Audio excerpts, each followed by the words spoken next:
I want you to write down this question. Am I in denial? Am I in denial?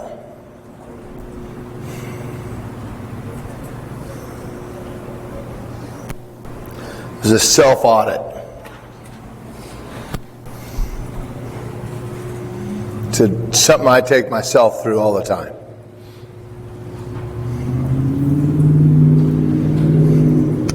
So what do I mean by that?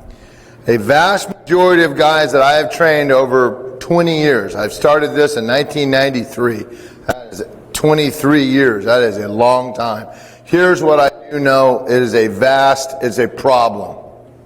And I would say 75% at least of people in here are in somewhat of a denial on what is it going to take and where am I at on this climb to where I want to go.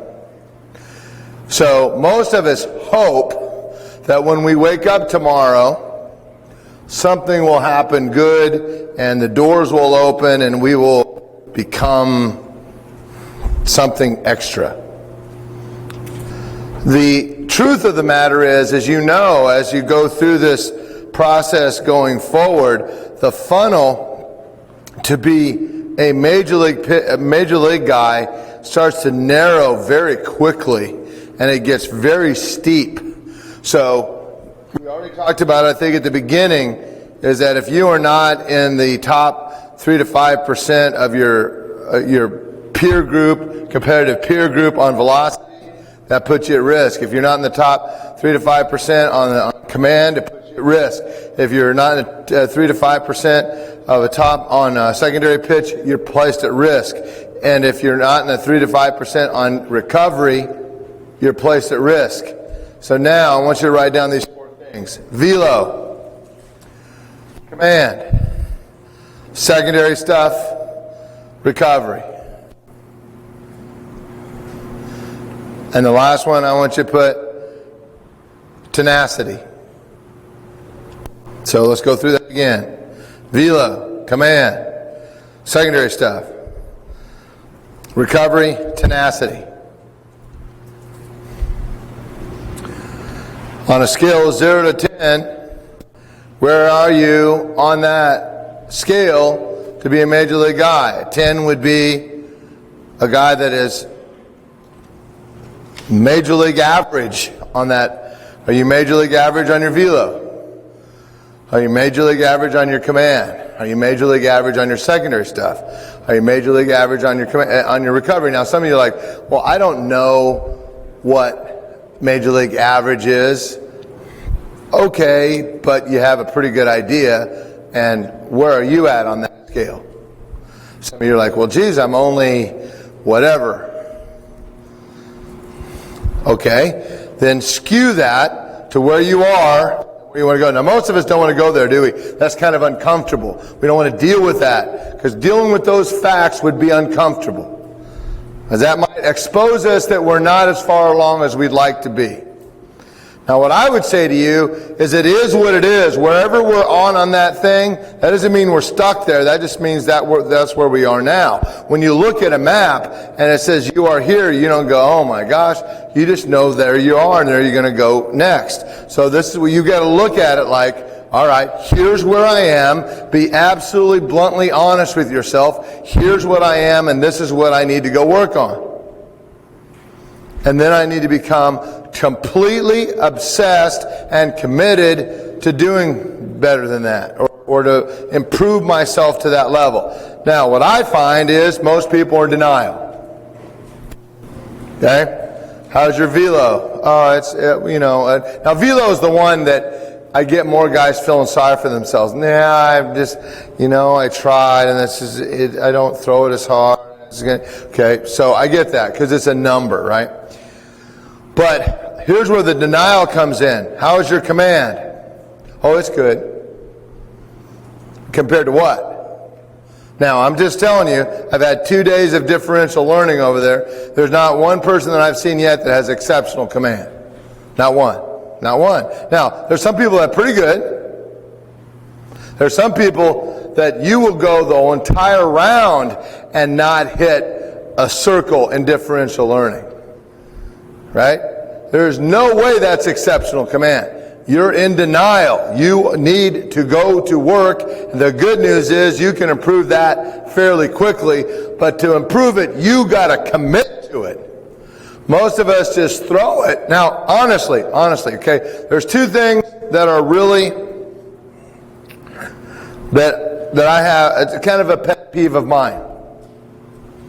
And I don't mean like that I'm so mad at you I won't talk to you or anything like that. I'm just talking about a pet peeve, right? We all have them. One of them is you're over there doing differential learning, for example, and there's the white target or the red target and the dot.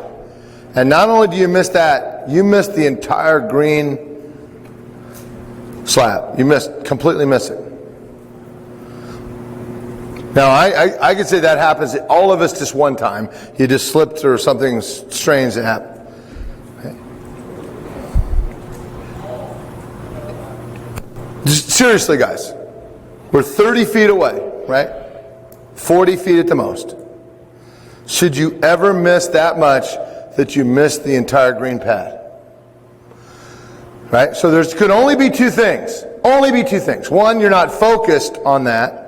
You kind of lost your focus.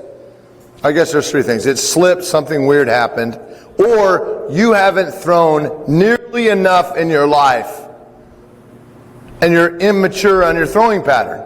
That has to be one of those three things.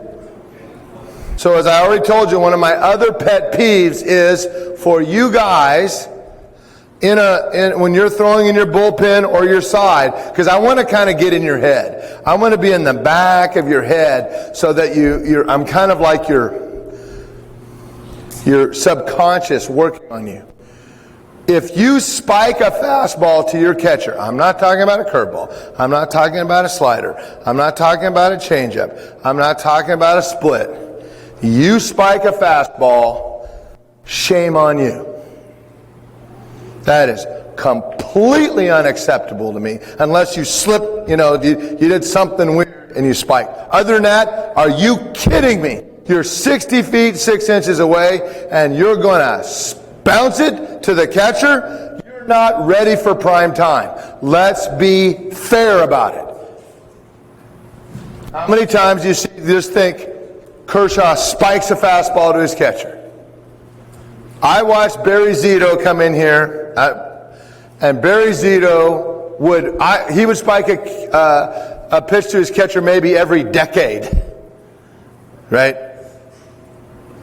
So and Barry Zito would throw and throw and throw and throw.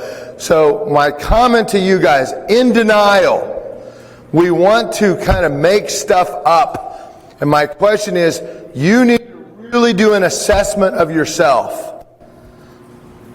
Are you in denial on velocity? Are you in denial on command? Are you in denial on your secondary stuff? I ask people all the time, how's your secondary stuff? Oh, it's good. Well, how often do you get swings and misses on it? And that's how you define secondary stuff, right? How often do you get a swing and miss? No, I know you go, well, I got a pitch to contact curveball. Okay, now you're talking. Now you're listening too much to Harold Reynolds on MLB, don't listen to those guys. Okay?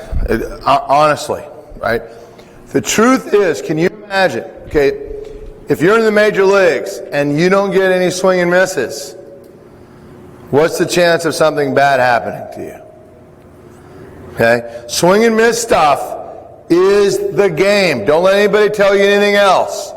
Now, indeed, we are pitching to a contact in this way. We're trying to stay away from solid 100% contact. But how do you make sure, what's the millimeter past, just one single millimeter past bad contact? That's called a swing and miss. So that's what you're looking for. Right? And I'll promise you, sabermetrics in Major League Baseball gets that. If you don't get any swing and misses in the AA level, are they going to promote you to the Major League level? Yeah, you can't get Mo and Larry to swing and miss, but Cabrera, you're going to get, right? No. No. Right? Mo and Larry fly out to the warning track. We got out of the inning. Trout and Cabrera don't fly out to the warning track on that same pitch. It's in the water spectacular. Right? That's why they drive around Lamborghinis and Maseratis, and the other guys are driving around Honda Accords. Right? There's a reason for that. So that's how you progress. So what I'm trying to get you guys to do is absolutely don't let yourself be in denial of this stuff. Right? It is what it is. So if you need to work on your recovery, if you don't feel you bounce back very much, man, you got to hit that. If you feel like your velo is a little bit low, you got to hit that. If you don't feel like your command is very good, and that's a great percent of you, I know that this is kind of a challenge. I'll close today with this. The great dynamic here that's tough is most of you came here for velo. But if I had a magic wand and I hit all of you in the forehead and all of you collectively through 5 miles an hour faster, I know some of you are like, you're going to be looking through the cabin and see if I do have that magic wand, because that would be awesome.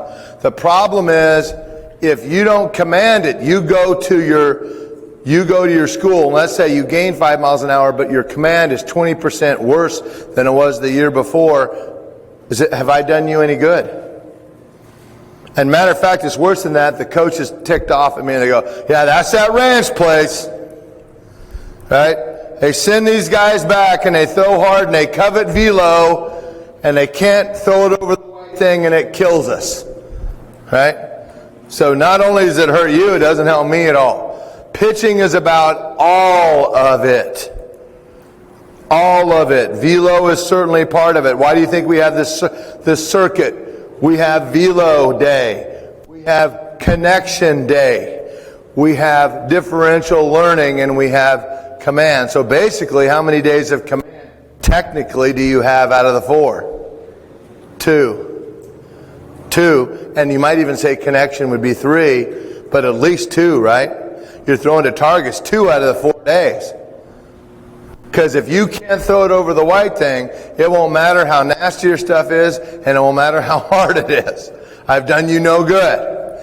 Right? So if you're going to win a teddy bear at a carnival, but this is not about that. This is about how well you can throw hard with nasty stuff, throw it over the white thing, and then repeat it every 5th day. Okay? So what I challenge you is this. Still, there's probably a portion of this group that will be in denial, and there's nothing I can say. You're going to be in denial for the rest of your life on this baseball thing. It'll always be some guy, some coach didn't understand you, some organization screwed you. You're just in denial. It's always somebody else's fault. And believe me, there's enough fault to go out there. There are bad coaches, there are bad organizations. That happens to all of us. My comment is, I'm hoping that 2 or 3 of you, I can persuade you to get out of denial and be really real with who you are, because then you can really improve. If you really take an honest assessment of where you're at all the time, you got a really good chance. But if you're in denial, you're going to skip it. You're going to float over it, and then you get your butt kicked at the wrong time. All right? Let's put our chairs up and have a good day today.